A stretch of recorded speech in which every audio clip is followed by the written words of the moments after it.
নহয়, এই ক্ষেত্ৰত মানে প্ৰথমে মই আপোনালোকক সদৌতিলৈকে আপোনালোকৰ চেনেলৰ জৰিয়তে শ্ৰদ্ধা জনাইছোঁ, নৱবৰ্ষৰ শুভকামনা জনাইছোঁ। সকলোৰে মন সুন্দৰ হওক, দীৰ্ঘজীৱী হওক, সুস্বাস্থ্যৰে থাকক। আমি যিখন নাটক আজি মঞ্চস্থ কৰি আছোঁ, নাটকখন প্ৰায় 200 বছৰীয়া এটা ইতিহাস, যিটো অলিখিত হৈ আছিল। আজি মই 6 বছৰীয়া এটা সংগ্ৰাম কৰি এই ইতিহাসটো মই আজি নাটক আকাৰে মঞ্চস্থ কৰিছোঁ। দেখিছোঁ যথেষ্ট দৰ্শকে ভাল পাইছে, সমাদৰ পাইছে। চাওঁ আৰু এইখন কিমান দূৰ আগবঢ়াব পাৰে। মই প্ৰথম পদক্ষেপ আজি মোৰ শেষ নহয়, ইয়াৰ ওপৰত আৰু গৱেষণা চলিব আৰু বিভিন্ন চিন্তাধাৰা ইয়াৰ মাজত চলিব। আজি প্ৰথম মোৰ মঞ্চায়ন, গতিকে ৰাইজৰ মই আশীৰ্বাদ বিচাৰিছোঁ, মৰম বিচাৰিছোঁ। চাকুলা যিটো চৰিত্ৰ, সেই চাকুলাক আচলতে আৰু আগলৈ উলিয়াই নিয়াৰ প্ৰয়োজন আছে বুলি ভাবে নেকি?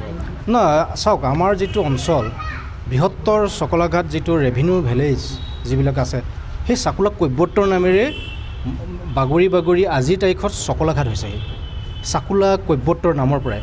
গতিকে তেওঁৰ প্ৰাসংগিকতাটো আমাৰ অঞ্চলৰ বাবে আটাইতকৈ গুৰুত্বপূৰ্ণ কথা। নৱপ্ৰজন্মই তেওঁৰ বিষয়ে আজিলৈকে একো নাজানে, কিন্তু মই সেই উদ্দেশ্য আগত ৰাখি লিখিতভাৱে মই এখন নাটকৰ জৰিয়তে মই এইটো সচেতন কৰিব বিচাৰিছোঁ। আৰু স্কুলবিলাকতো আমি গৈ সকলো ষ্টুডেণ্টক আমি কৈছোঁগৈ, সজাগতা, যিটো সমাজ সজাগতা হিচাপে ইয়াত নাটক উপভোগ কৰিলে বহুত জানিব, বুজিব, আমাৰ অঞ্চলৰ ইতিহাস জানিব।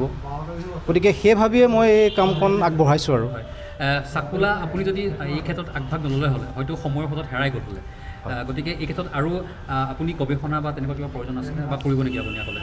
আৰু তেনেকুৱা এতিয়া মই এইখন 6 বছৰীয়া যিটো মই গৱেষণা কৰিলোঁ, লিখিত কোনো ইতিহাস নাই। মই মানুহক সুধি 4জন মানুহক সুধিছোঁ, তাৰ পৰা মই 2জনৰ বক্তব্য ৰখাইছোঁ।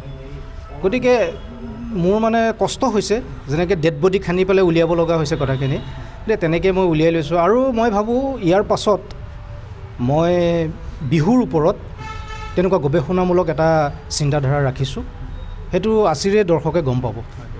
চাকুলাৰ সময়বিলাক আপুনি ক'ৰ পৰা অকল নগাঁৱৰ পৰাই গোটাইছেনে আৰু বেলেগতো গৈছে আপুনি?